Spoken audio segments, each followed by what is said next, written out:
جی یہ چرچا ہمارا 126 جڑامالہ سے آئی خبروں سے کہ 126 کا بے شہروانہ تشویشناک کے عنوان سے کہ وہاں پر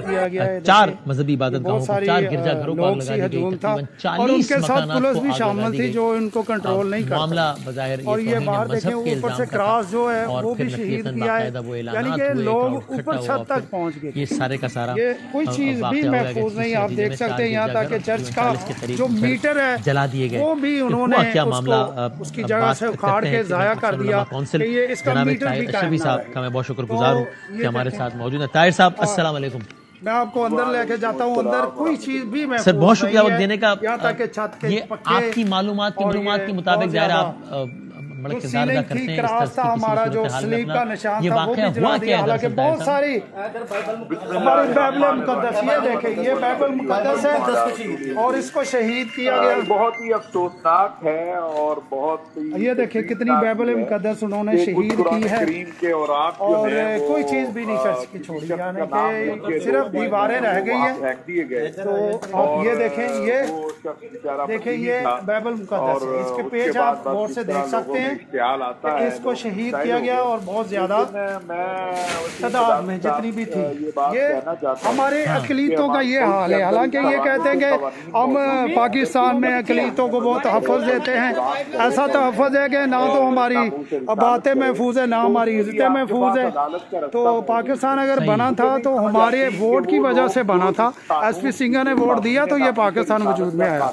لیکن ہماری اس ووٹ کی ایسی سزا ہمیں مل رہی ہے کہ ہمارے نہ تو چرچ محفوظ ہے نہ ہماری فیملی محفوظ ہے۔ یہ کراس ہے جو آپ دیکھ سکتے ہیں جو شہید کیا گیا ہے، تو حکومت اعلیٰ سے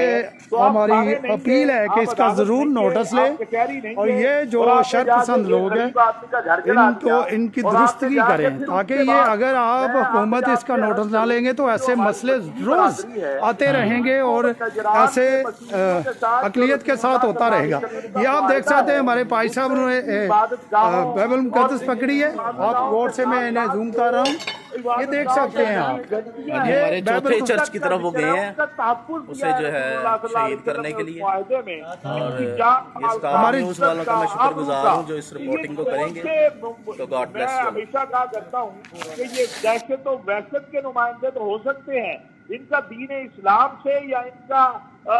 محمد عربی صلی اللہ علیہ وسلم کے لائے ہوئے دین سے کوئی تعلق نہیں ہے۔ وسیم بدامی صاحب مسجد نبوی کے اندر جب نجران کے مسیحی بیٹھے تھے تو وہ کھڑے ہو گئے، تو رسول اللہ صلی اللہ علیہ وسلم نے پوچھا کہ آپ کیوں کھڑے ہوئے ہیں؟ تو انہوں نے کہا اس لیے کھڑے ہوئے ہیں کہ ہمیں اپنی عبادت کرنی ہے۔ تو رسول اللہ صلی اللہ علیہ وسلم نے فرمایا کہ تم میری مسجد میں اپنی عبادت کر لو۔ کائنات عالم میں بیت اللہ کے بعد سب سے مقدس مقام مسجد نبوی شریف ہے۔ اگر میرے آقا علیہ السلام نے نجران کے مسیحیوں کو وہاں اجازت دی تو آج یہ چھوٹی چھوٹی باتوں کے اوپر پھر آج جس طرح صلیب کو توڑ رہے تھے، میں سمجھتا ہوں کہ میں بڑا دکھی ہوں، میں غمزدہ ہوں، میں شرمندہ ہوں۔ میں اپنے ملک کی مسیحی برادری سے اور دنیا بھر کے مسیحیوں سے معافی مانگتا ہوں۔ کل میں اپنے قرآن کریم کا مقدمہ لڑ رہا تھا کہ میرا قرآن کریم سویڈن میں جلایا گیا، کل میرے ساتھ پاکستان کا مسیحی کھڑا ہو کے کہہ رہا تھا کہ یہ جلانے والا جو ہے یہ شر پسند ہے۔ آج جب تورات جلی ہے، آج جب انجیل جلی ہے، تو مجھے بتائیے کہ میرا کیس کمزور ہوا ہے یا مضبوط ہوا ہے؟ ان ظالموں نے عالمی سطح پہ بھی پاکستان کو بدنام کیا، اس مسلمانوں کو بدنام کیا، اسلام کو بدنام کیا، اور وہ جو قرآن کریم جلا رہے تھے اور وہ وہاں پر جو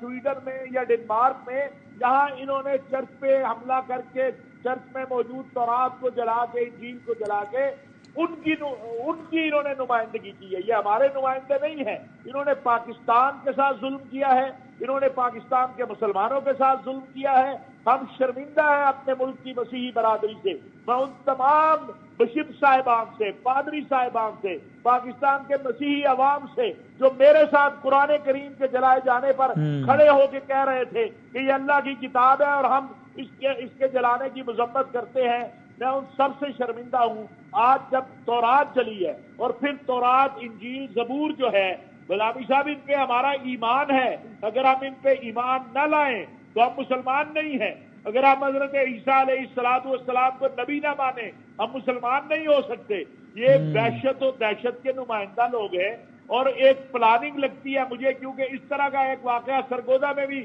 پچھلے کئی دنوں سے جاری ہے، لیکن وہاں علماء نے، مسیحی برادری نے، انتظامیہ نے جو ہے کافی کنٹرول کیا. یہاں تو آنن فانن یہ ہو گیا، چند منٹ کے اندر یہ ہو گیا ہے، اور اس نے میرے ملک کے ماتھے پر داغ لگایا ہے، میرے دین پہ داغ لگایا ہے، میرے وطن کو بدنام کیا ہے، اور ملک بھر کے علماء، مشائخ، پاکستان کی عوام، ریاست، وزیر اعظم کا آپ نے بیان دیکھ لیا، سیاسی جماعتیں سب اس پر متفق ہیں. اور میں اپیل کرنا چاہتا ہوں آپ کے پروگرام کے ذریعے چیف جسٹس آف پاکستان سے کہ جناب آپ نے ویسے بھی ریٹائر ہونا ہے، ایک کام کر دیں، آپ ان مجرموں کو 1 مہینے میں ٹرائل کر کے سزائیں دیں. اگر جوزف کالونی کے مجرموں کو سزائیں مل گئی ہوتی، اگر جو باقی واقعات ہوئے گوجرا کے دوسرے ان میں سزائیں دے دی گئی ہوتی تو آج یہ واقعہ نہ ہوتا. ہمارے پاس قانون موجود ہے، عمل نہیں ہے. اور سر آپ نے جو شروع میں جو بات کی کہ یہ واقعہ اس طرح ہوا کہ 2 اوراق جلا دیے گئے، جس پر ظاہر ہے ہم دل گرفتہ، مطلب قرآن مجید کا ایک ایک ورق ہماری جانوں سے زیادہ قیمتی ہے، ہمارے دل و جان قربان اس میں، اور پھر کسی کا نام لکھ دیا گیا. تو یعنی یہ بھی ممکن ہے کہ کسی نے کسی کا اسکور سیٹل کرنے کے لیے کسی پہ، ابھی تو باقی تحقیقاتوں کے پتہ لگ جائے گا، لیکن یہ اس کا بھی امکان ہے کہ کسی نے کسی کا نام آپ کہہ رہے ہیں کہ لکھ کر وہ 2 اوراق نہیں، یہی ہوا ہے، اور یہی ہوا ہے. یہ پہلی بار نہیں ہے. لاہور جوزف کالونی میں کوئی توہین نہیں ہوئی تھی. میں آج بھی یہ بات کہتا ہوں، کیونکہ وہاں طاقتور لوگ جو تھے وہ اس جگہ پہ قبضہ کرنا چاہتے تھے، اور میں نے اس وقت کی حکومت کو کہا تھا کہ کبھی جوزف کالونی میں اس مسیحی بچے کو تو آپ نے سزائے موت سنا دی جس کا جھگڑا شراب کے اوپر ہوا تھا مسلمان کے ساتھ. آپ نے پوری کالونی جلانے والوں کو کیوں سزا نہیں دی؟ میرا یہ سوال ہے. اور سر ایک آخری سوال میرا آپ سے، علامہ صاحب آپ ایک عالم کی حیثیت سے رہنمائی کیجیے گا کہ اس میں تو کوئی 2 رائے نہیں نا، ہمارے ایمان کا حصہ ہے، یعنی سرکار دو عالم صلی اللہ علیہ وآلہ وسلم جب تک ہمیں اپنی جان، اپنے مال، اپنے ماں باپ سے زیادہ پیارے نہ ہو تو ایمان ہی مکمل نہیں ہوتا، جو میں نے علماء کرام سے سنا ہے. تو اس میں تو کوئی، میں آپ سے یہ کیا پوچھوں کہ ان کا عزت و احترام، اس میں تو کوئی شک ہی نہیں ہے. اب مجھے بتائیے کہ میں یا کوئی بھی اور شخص اپنا کوئی ذاتی اسکور سیٹل کرنے کے لیے کسی پر یہ الزام لگائے کہ وہ توہین کا مرتکب ہوا ہے، اس شخص کے بارے میں اب کیا حکم ہے؟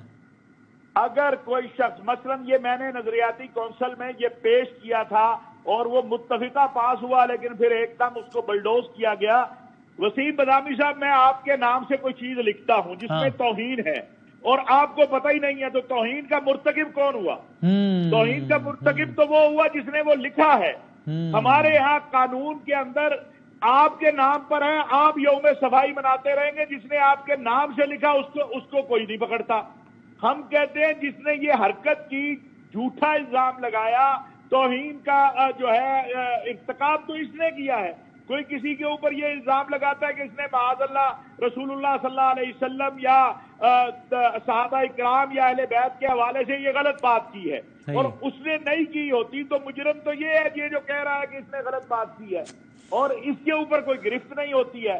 الحمدللہ جب ہم متحدہ علماء بورڈ کا، میں پنجاب کا چیئرمین تھا، ہم نے 114 کیسوں کے فیصلے کیے، آپس میں بیٹھ کے فیصلے کیے. 6 مسیحی لوگوں کو صرف اس لیے لاہور کی نہر سے ایک بندے نے کال کر کے پکڑوا دیا کہ وہ ایک بینر کے اندر گھاس ڈال رہے تھے. جاہل تھے بیچارے، ان کو پتہ ہی نہیں تھا، اور یہ ویڈیو پونا گھنٹہ بناتا رہا. بھئی اگر تو اتنا سچا مسلمان تھا تو تو نے اس بینر پہ وہ جو گند ڈال رہے تھے، تو آدھا گھنٹہ ویڈیو بناتا رہا، تو نے جا کے اس کو پکڑا کیوں نہیں کہ بھئی اس پہ نہ ڈالو؟ اس طرح کی جو انتقام ہے یا جہالت ہے یا لوگوں کو پھنسانے کا ہے، یہ کیس بند ہو گئے تھے. الحمدللہ متحدہ علماء بورڈ کے پلیٹ فارم سے ہم نے بڑی محنت کی. افسوس ہے کہ اب یہ سلسلہ دوبارہ شروع ہو گیا، لیکن انشاءاللہ یہ ختم ہوگا، اور یہ پاکستان میں رہنے والی ہماری جتنے بھی غیر مسلم اقلیتیں ہیں، ہمارے بھائی ہیں، یہ ان کا تحفظ کرنا ہماری بھی ذمہ داری ہے، ریاست کی بھی ذمہ داری ہے. بہت شکریہ، بہت نوازش جناب طاہر اشرف.